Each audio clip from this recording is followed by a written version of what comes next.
Contractual capacity, ठीक है। Contractual capacity पढ़ रहे थे हम लोग। कॉन्ट्रेक्चुअल कैपेसिटी क्या होता है? जब आप लोगों मतलब कोई भी पर्सन कॉन्ट्रैक्ट कर सकता है एक्सेप्ट 3, ठीक है, ये हमने पढ़ा था। अब हम इसको थोड़ा सा डिटेल स्टडी करेंगे। ये जो कॉन्ट्रेक्चुअल कैपेसिटी का कंसेप्ट है, ये सेक्शन 2 में लिखा हुआ है, ठीक है। ये जो कंसेप्ट है ये सेक्शन 2 में लिखा हुआ है, इसकी डेफिनेशन गिवन है। आप लोग इसको नोट डाउन कर लीजिए। Section 2 lay down that every person is competent to contract who is one of age of majority according to law which he is subject, who is of sound mind and is not disqualified by contract। इस definition में लिखा है कि हर वो person contract कर सकता है जिसका जो मेजर है, राइट, जो माइनर नहीं है, मेजर है। सेकेंडली, उस who is of sound mind, जिसका माइंड साउंड है, अनसाउंड माइंड के साथ नहीं कर सकते हैं, राइट। तो जिसका माइंड साउंड है और जिसे किसी लॉ ने या किसी कॉन्ट्रैक्ट ने डिस्क्वालीफाई नहीं किया, यानी जिसके अगेंस्ट कोई क्रिमिनल ऑफेंस केस नहीं है, ठीक है। ये समझ आया कॉन्ट्रेक्चुअल कैपेसिटी? ये डेफिनेशन याद कर लीजिएगा। जब भी आपको लिखना हो तो हमेशा ये डेफिनेशन इसी वे से लिखना है। इस सेक्शन 2 में लिखा हुआ है every person is competent to. Note down कर लीजिए, वैसे तो मैं शेयर कर लूंगी, बट एक बार अगर आप लोग अपने हाथ से भी नोट्स बना लोगे तो आपको इजी रहेगा, ठीक है। जब सबका नोट डाउन हो जाए तो बताना।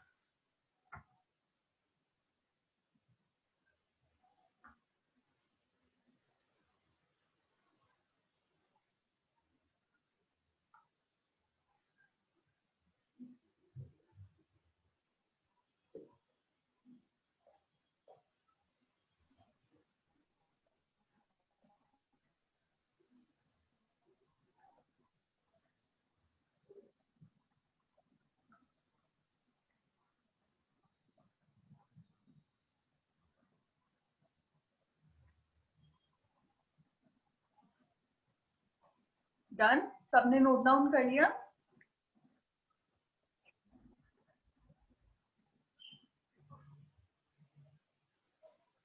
Everybody done? तो मैं नेक्स्ट कराऊं?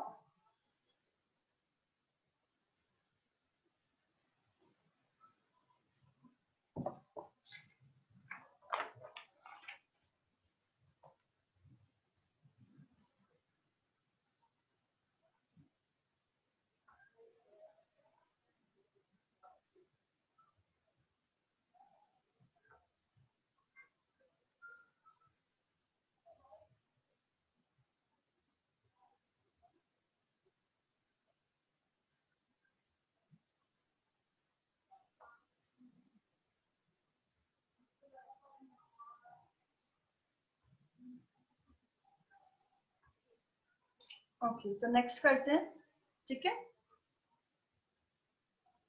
अब नेक्स्ट है कॉन्ट्रेक्चुअल कैपेसिटी के अंदर सबसे पहली चीज है माइनर। एक माइनर जो है वो पर्सन होता है जो 18 इयर्स का अभी नहीं हुआ है, ठीक है। A minor is a person who is not of 18 years age, ठीक है। माइनर के बारे में ये दो चीजें हैं। माइनर वो पर्सन है जिसने अभी मेजॉरिटी अचीव नहीं की है या फिर अटेन नहीं की है, और मेजर किसे बोलते हैं? जो 18 इयर्स या उससे ऊपर का कोई पर्सन है, ठीक है। माइनर समझ आया सबको?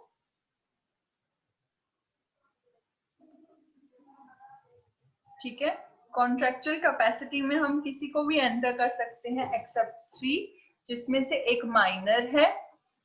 माइनर कौन होता है? जो हमारा 18 इयर्स से एज का नीचे का हो, ठीक है। सेकंड जिसके साथ हम कॉन्ट्रैक्ट नहीं कर सकते हैं वो है हमारा अनसाउंड माइंड पर्सन, जिसका जो माइंड है वो साउंड नहीं है, मतलब जो आप बोल सकते हो कि जिसकी मेंटल स्टेबिलिटी नहीं है, जो मेंटली स्टेबल नहीं है, ऑलराइट। जिसे माइंड रिलेटेड कोई इश्यू हो वो हमारा अनसाउंड माइंड पर्सन होता है, ठीक है।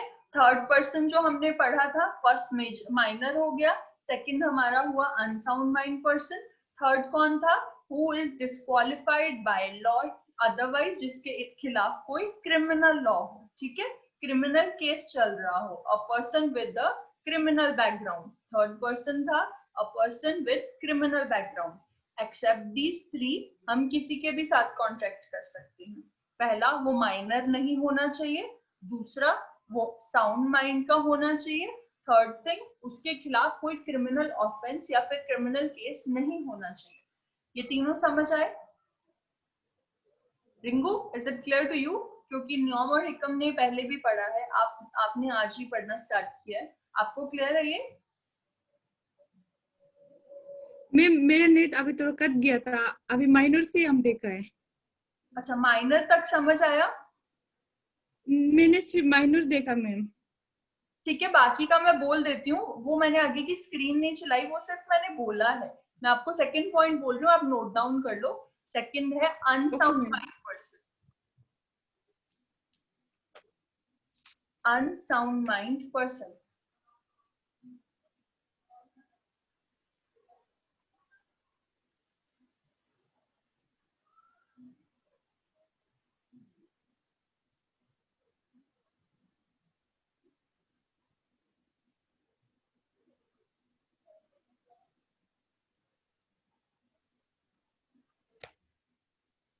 अनसाउंड माइंड पर्सन वो होता है जिसकी मेंटल जो कंडीशन है वो सही नहीं है, ठीक है, जो मेंटली स्टेबल नहीं है। ऑलराइट, आप ऐसे पर्सन के साथ कॉन्ट्रैक्ट नहीं कर सकते हो जो मेंटली साउंड ना हो। फाइन, फर्स्ट आप माइनर के साथ कॉन्ट्रैक्ट नहीं कर सकते, सेकंड आप अनसाउंड माइंड पर्सन के साथ नहीं कर सकते। थर्ड पॉइंट नोट डाउन करो। Third point is a person with criminal background, a person with criminal background.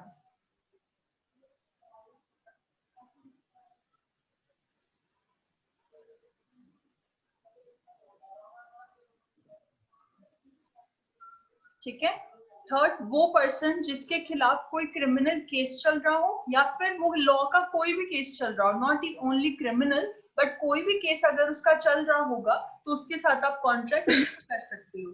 For example, मेरा कोई केस चल रहा है पहले से, कोर्ट में पेंडिंग है, या मेरे अगेंस्ट कोई भी केस हो रखा है ऑल ओवर इंडिया, ठीक है, तो आप वहां पर आप उस पर्सन के साथ, आप मेरे साथ जो है कोई भी कॉन्ट्रैक्ट नहीं कर सकते, ठीक है। इन तीन केसेस को छोड़ के कॉन्ट्रैक्ट किसी के भी साथ हो सकता है। वो माइनर नहीं होना चाहिए, साउंड माइंड का होना चाहिए, तीसरा उसके खिलाफ कोई केस नहीं होना चाहिए। बस ये तीन कंडीशंस हैं, इसके अलावा आप किसी के भी साथ कॉन्ट्रैक्ट कर सकते हैं, ठीक है। ये पॉइंट क्लियर हुआ?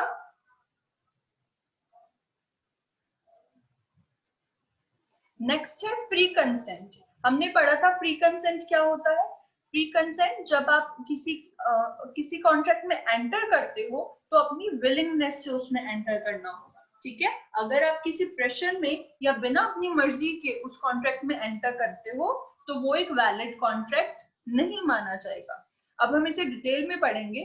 फ्री कंसेंट जो है वो सेक्शन 13 में दिया हुआ है, section 13 of Indian contract act 1872। Alright, section 13 में गिवन है ये फ्री कंसेंट के बारे में डेफिनेशन, सेक्शन 13 में गिवन है। Two or more person are said to consent when they agree upon the things in same sense. जब दोनों अपनी मर्जी से सेम सेंस में उस चीज के लिए यस बोलते हैं तो वो उनका फ्री कंसेंट माना जाता है। अब सेम सेंस का मतलब क्या है यहाँ पर? फॉर एग्जाम्पल, अब मैं थोड़ा सा इसको प्रॉपर्टी वगैरह से अलग आपको एग्जांपल देती हूँ।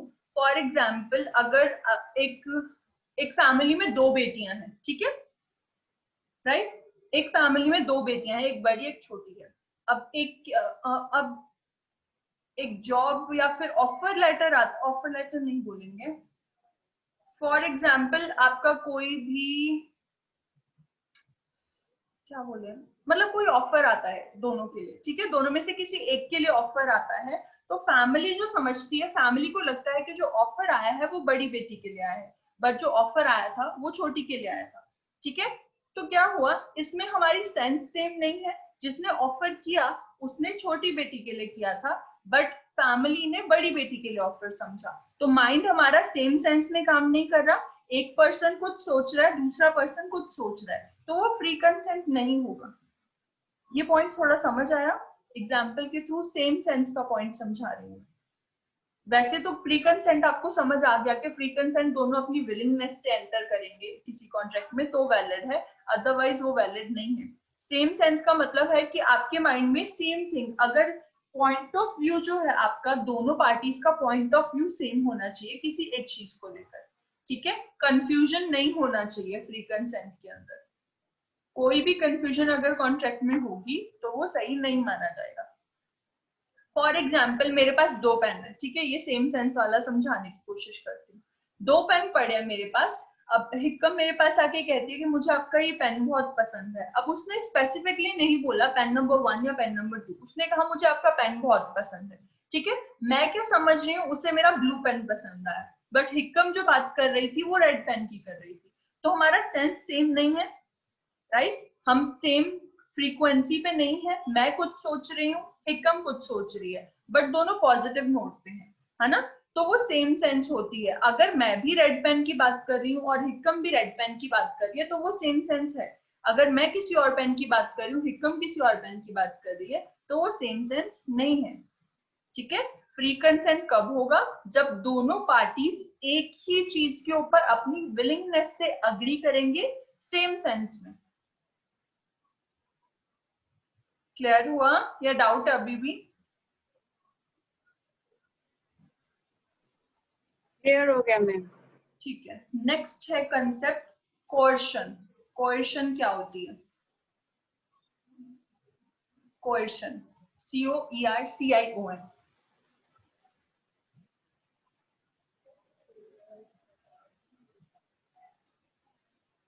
ये क्या होता है? इस कंसेप्ट में होता है कि अगर कोई आपको थ्रेटन करे, ठीक है, आपको डराए धमकाए कोई ऐसा काम करने के लिए जो इंडियन पीनल कोड में अनलॉफुल बोला गया है, ठीक है?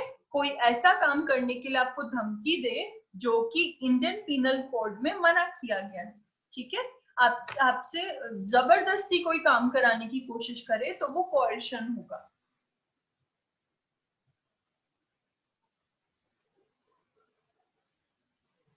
फॉर एग्जाम्पल, अब मेरी प्रॉपर्टी पेपर्स पे कोई डॉन आके मेरे गन पॉइंट पे मुझसे प्रॉपर्टी पेपर्स पे साइन करा ले तो वो कोर्शन होगा। मुझे धमका के जो काम कराया गया वो कोर्शन में आएगा, ठीक है?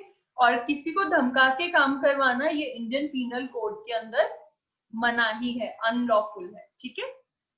इंडियन पीनल कोड एक हमारा लॉ या फिर एक एक्ट बनाया गया है जिसमें वो हर चीज लिखी गई है जिससे रिलेटेड आपकी जो पुलिस है वो काम करती है। आपने सुना है IPC section this this this, right? IPC is Indian penal code. जो पुलिस जब भी कोई केस फाइल करती है तो इंडियन पीनल कोड के अकॉर्डिंग करती है, ठीक है? अगर हम चोरी का केस दर्ज करते हैं तो आईपीसी 420 के अंदर होता है, ठीक है? तो इस तरीके से हर एक जो काम है उसके लिए अलग से सेक्शंस बनाए गए हैं इंडियन पीनल कोड में। जो भी चीज इंडियन पीनल कोड में लिखी है अगर उससे रिलेटेड कोई आपको थ्रेटनिंग करके काम करवाए तो वो कोर्शन में आएगा। फाइन, इंडियन पीनल कोड समझ आ गया क्या है? थोड़ा माइंड में आया? कभी सुना हो किसी पिक्चर में या फिर किसी भी जगह पे सुना हो नाम, है ना? तो क्वेश्चन समझ आया। अब अनड्यू इन्फ्लुएंस, अब इन दोनों में मैं फर्क बताऊंगी। अनड्यू इन्फ्लुएंस लिखो, ये दोनों थोड़े थोड़े सिमिलर हैं, जस्ट छोटा सा फर्क है इनमें।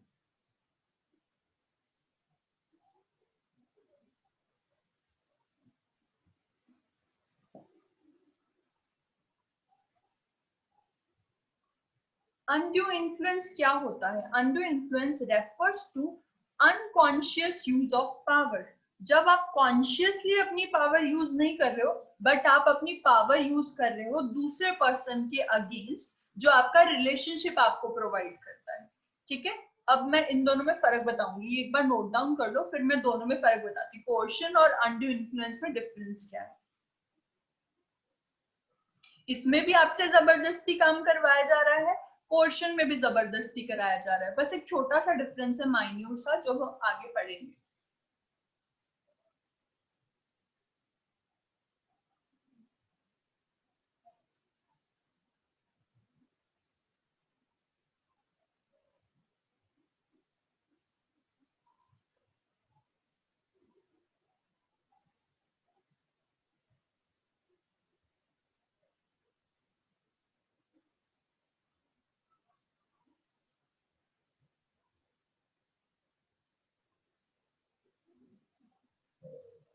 अब मैं एक छोटा सा एग्जाम्पल देती हूँ, ठीक है।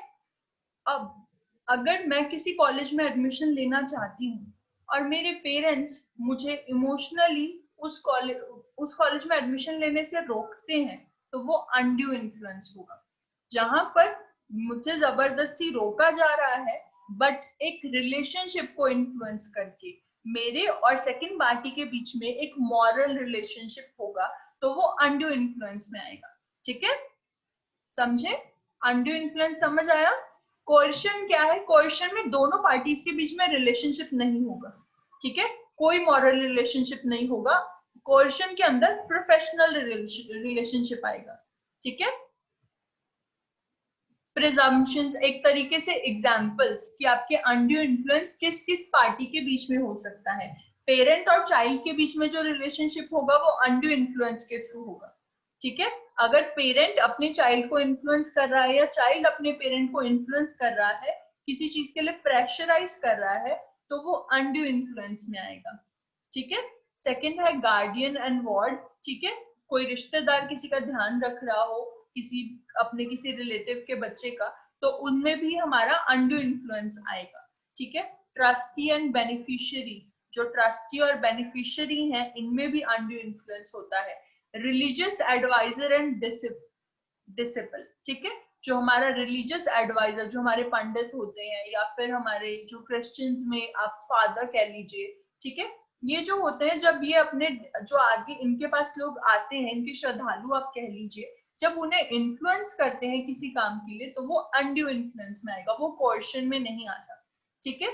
डॉक्टर और पेशेंट, अगर डॉक्टर पेशेंट को किसी चीज के लिए कुछ काम करने के लिए कहता है, चाहे वो पेशेंट ना करना चाहे, वो अनड्यू इन्फ्लुएंस के अंदर आएगा, ठीक है। ये सब चीजें हैं, हमारे एग्जाम्पल्स हैं कि अनड्यू इन्फ्लुएंस किन किन लोगों के बीच में होता है। Difference between undue and collision, ठीक है, इनके बीच में डिफरेंस क्या है? फर्स्ट है, in coercion contract is obtained by committing or threatening to commit an act punishable under Indian penal Code. IPC के अंदर जिस काम के लिए पनिशमेंट डिसाइड की गई है, अगर उस काम का नाम लेकर उस काम के थ्रू आपको थ्रेटन किया जाए या फिर आपसे कोई काम कराया जाए, तो वो कोerशन में आएगा। अनड्यू में क्या है? The consent is obtained bye dominating the will of other, ठीक है, डोमिनेशन के थ्रू आपसे कंसेंट लिया जाता है, तो वो अनड्यू इन्फ्लुएंस में आएगा, ठीक है।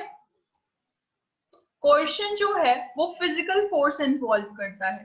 कोerशन में फिजिकल फोर्स आता है। मुझे अगर थ्रेटन किया जा रहा है, गन पॉइंट में मुझसे प्रॉपर्टी साइन कराई जा रही है, तो फिजिकली फोर्स किया जा रहा है, ठीक है।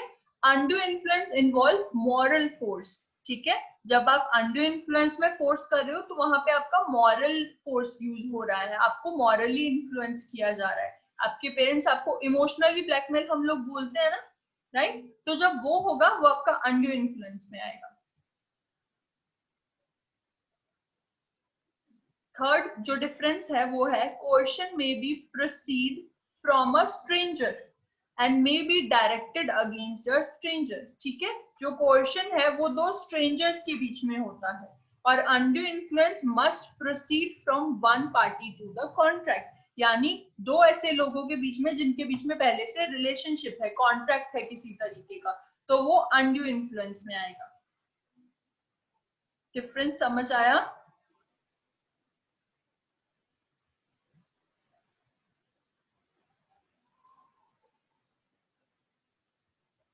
Is it clear to all? Yes, ma'am. Next है, offense may be committed in or outside India in order to render it coercion.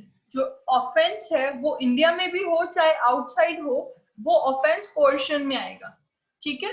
पर जो undue influence है वो इंडिया के अंदर अंदर एक्सरसाइज किया जाएगा, it will be exercised in India only. Fine, कैसे? क्योंकि आपके जो रिलेशनशिप्स होंगे वो आपके इंडिया में होंगे, है ना। आउटसाइड अगर कोई रिलेशनशिप है भी, तब भी वो इंडिया से ही कोऑपरेट करेंगे आपके साथ, पर जो कोerशन का ऑफेंस है वो आपसे किसी भी कंट्री में कराया जा सकता है, ठीक है। आपको धमका के कोई भी काम कराया गया हो, वो इंडिया के किसी भी कोने में हो सकता है, पर जो आपको मॉरली इन्फ्लुएंस किया गया है वो हमेशा इंडिया के बीच से ही किया जाएगा, राइट। समझ रहे हो? ये पॉइंट क्लियर हुआ लास्ट? Yes ma'am. फ्रॉड क्या होता है? नेक्स्ट पॉइंट है हमारा फ्रॉड। आज मैं आपको छोटे छोटे कंसेप्ट करा रही हूँ जिससे आपको आगे का समझ आएगा, ठीक है? छोटे छोटे कंसेप्ट हमने कोएर्शन किया, अनड्यू इन्फ्लुएंस किया, ये है हमारा फ्रॉड। फ्रॉड क्या होता है? Fraud is a deception made for personal gain or to damage another individual. Fraud कब किया जाता है? फ्रॉड अपने खुद के प्रॉफिट के लिए, अपने गेन के लिए और दूसरे पर्सन को हार्म करने के लिए किया जाता है, ठीक है? फॉर एग्जाम्पल मैंने हिकम को कहा या फिर मैंने रिंकू को कहा कि आप मुझे 1000 रुपीज दीजिए, मैं आपको 1000 रुपीज के बदले 1 वीक के बाद 2000 रुपीज दूंगी, और उस दिन के बाद से मैं रिंकू से मिली ही नहीं, तो मैंने फ्रॉड किया। मेरा पर्सनल मोटिव था उसके अंदर और मैंने हार्म किसे किया? रिंकू को हार्म किया, उससे उसके 1000 रुपीज ले लिए, ठीक है? तो फ्रॉड कहलाएगा।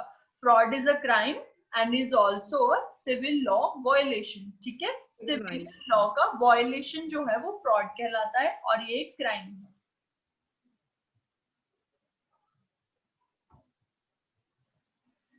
असेंशियल्स क्या क्या है? ठीक है, essentials of fraud: make a false suggestion. आप एक फॉल्स सजेशन देते हो, आप कोई गलत सजेशन दे रहे हो तो वो फ्रॉड है, ठीक है? And active concealment of a fact bye a person who has knowledge और बिलीफ ऑफ द फैक्ट। अगर किसी पर्सन को कोई चीज पता है और सामने वाले को वो चीज बतानी चाहिए पर वो उसे छुपाए तो वो फ्रॉड है। फॉर एग्जाम्पल, मुझे पता है कि हिकम किसी तरीके से आपको हार्म कर सकती है और मैं रिंकू को वो चीज नहीं बताती हूँ कि हिकम आपको हार्म कर सकती है, तो मैं फ्रॉड कर रही हूँ। मैं रिंकू को वो इंफॉर्मेशन नहीं दे रही हूँ जो उसके लिए इस टाइम पे जरूरी है, असेंशियल है, तो वो हमारा फ्रॉड आएगा। क्लियर? फर्स्ट पॉइंट क्लियर है? सेकंड पॉइंट क्लियर है? थर्ड पॉइंट है a promise made without performing it. एक ऐसा प्रॉमिस जिसे परफॉर्म नहीं किया गया वो भी एक फ्रॉड होगा, ठीक है? A party acting on the representation should have been deceived and suffered damage. जो सेकंड पार्टी है उसने डैमेज सफर किया होगा और उसे झूठ बोला गया होगा, उसे धोखा दिया होगा, तो वो फ्रॉड कहलाएगा, ठीक है? एक पार्टी ने दूसरी पार्टी को जब किसी कॉन्ट्रैक्ट में फ्रॉड किया है तो जो सेकंड पार्टी है उससे डैमेज सफर करना पड़ा होगा। जब मैंने रिंकू से 1000 रुपीज लिए और उसे वापस नहीं किए तो रिंकू ने 1000 रुपीज का लॉस सफर किया, दैट इज अ फ्रॉड, ठीक है? सेकंड पार्टी को कुछ लॉस हुआ होना चाहिए। लास्ट पॉइंट है an active concealment of fact amount to fraud, ठीक है? एक्टिव कंसीलमेंट ऑफ फैक्ट हुआ है जब हमारे जो फैक्ट्स हैं उन्हें छुपाया गया है, ठीक है? फैक्ट्स एंड फिगर्स को छुपाया गया है तब भी वो एक फ्रॉड होगा। फॉर एग्जाम्पल, एक कंपनी है, मेडिसिन की कंपनी है, वो कंपनी उस ड्रग्स के या फिर उस मेडिसिन के साइड इफेक्ट्स को कंसील करती है या छुपाती है तो वो एक फ्रॉड माना जाएगा, ठीक है? एक जनरल लेवल पे बहुत बड़ा फ्रॉड होगा अगर एक कंपनी मेडिसिन से रिलेटेड साइड इफेक्ट्स की इंफॉर्मेशन नहीं देती तो। सेकंड और थर्ड पॉइंट थोड़े से इंटर रिलेटेड है, ठीक है? सेकंड पॉइंट का भी सिमिलर मीनिंग है और लास्ट पॉइंट का भी थोड़ा सा सिमिलर मीनिंग है, ठीक है?